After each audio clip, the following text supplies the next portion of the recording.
আজকের আলোচনার বিষয় কোরআনের সাথে সম্পর্ক গড়ে তোলা। কোরআন শুধু তিলাওয়াতের বই নয়, কোরআন হল হেদায়েত, শিফা, রহমত, নূর ও সফলতার পথ নির্দেশিকা। প্রশ্ন হল, আমাদের জীবনে কোরআনের স্থান কোথায়? আমরা কি কোরআনকে শুধু মাহে রমজানের জন্য রেখে দিয়েছি, নাকি প্রতিদিনের সঙ্গী বানিয়েছি? আসুন কোরআন ও সহি হাদিসের আলোকে জানি কিভাবে কোরআনের সাথে গভীর সম্পর্ক গড়ে তুলব। প্রথম অধ্যায়, কোরআনের মর্যাদা ও মাহাত্ম্য। ১. কোরআন হেদায়েতের গ্রন্থ।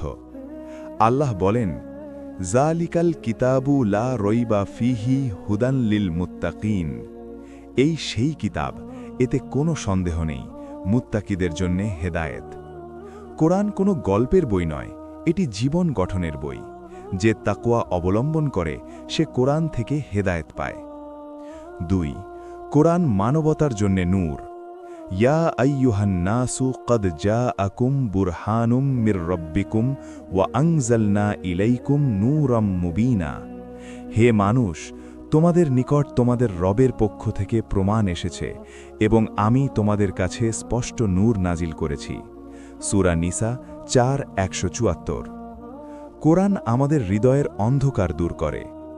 ৩. কোরআন সর্বোত্তম কালাম। রাসূল সাল্লাল্লাহু আলাইহি ওয়াসাল্লাম বলেন, খায়রুকুম মান তাআল্লামাল কুরআনা ওয়া আল্লামাহ। তোমাদের মধ্যে সর্বোত্তম সেই ব্যক্তি যে কোরআন শিক্ষা করে এবং শিক্ষা দেয়। সহিহ বুখারী হাদিস ৫০২৭। কোরআনের সাথে সম্পর্ক মানে শেখা এবং শেখানো। দ্বিতীয় অধ্যায়, কোরআন তিলাওয়াতের ফজিলত। ১. প্রতি অক্ষরে ১০ নেকি। রাসূল সাল্লাল্লাহু আলাইহি ওয়াসাল্লাম বলেন, যে ব্যক্তি আল্লাহর কিতাবের একটি অক্ষর পাঠ করবে তার জন্যে একটি নেকি, আর প্রতিটি নেকি ১০ গুণ বৃদ্ধি পায়। তিরমিজি সহিহ সূত্রে বর্ণিত। ২. কোরআন কিয়ামতে সুপারিশ করবে।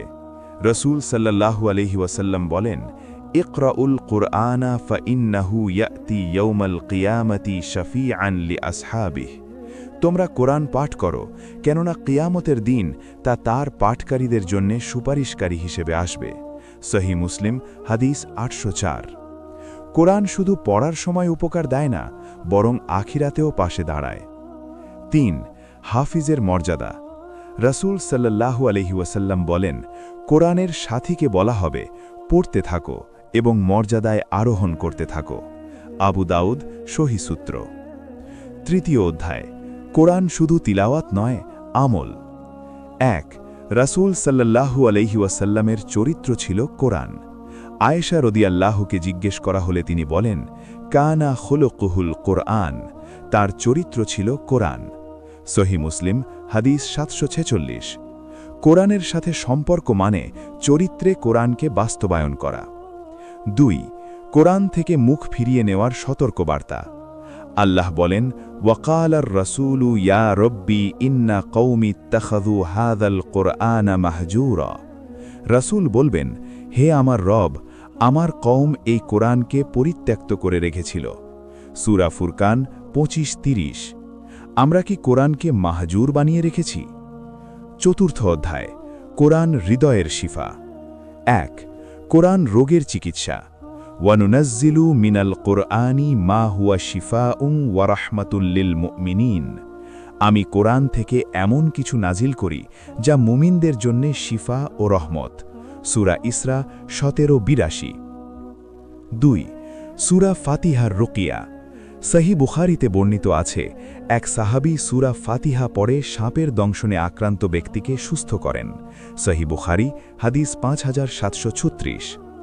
এ থেকে বোঝা যায় কোরআন শারীরিক ও আত্মিক উভয় রোগের শিফা। পঞ্চম অধ্যায়, কোরআনের সাথে সম্পর্ক গড়ার বাস্তব উপায়। ১. নিয়মিত তিলাওয়াত।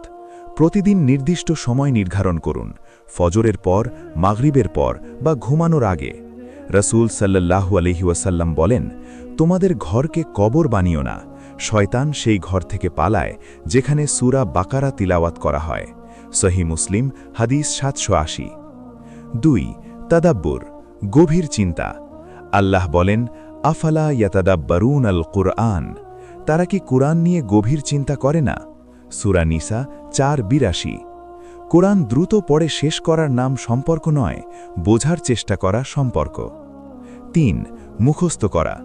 রাসূল সাল্লাল্লাহু আলাইহি ওয়াসাল্লাম বলেন, যার অন্তরে কোরআনের কিছুই নেই সে ধ্বংসপ্রাপ্ত ঘরের মতো। তিরমিজি, সহিহ সূত্র। ৪. পরিবারে কোরআনের পরিবেশ। সন্তানদের ছোটবেলা থেকেই কোরআনের সাথে পরিচয় করান। ৫. কোরআন অনুযায়ী জীবন গঠন। নামাজ, লেনদিন, আচরণ সবকিছু কোরআনের আলোকে সাজানো।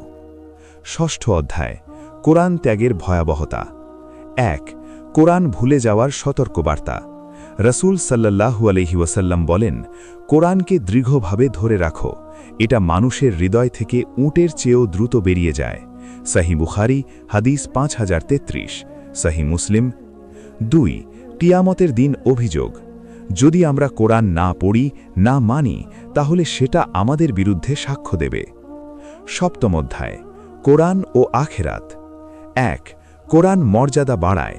রাসূল সাল্লাল্লাহু আলাইহি ওয়াসাল্লাম বলেন, ইন্নাল্লাহা ইয়ারফাউ বিহাদাল কিতাবি আকওয়ামান ওয়া ইয়াদউ বিহি আখারিন।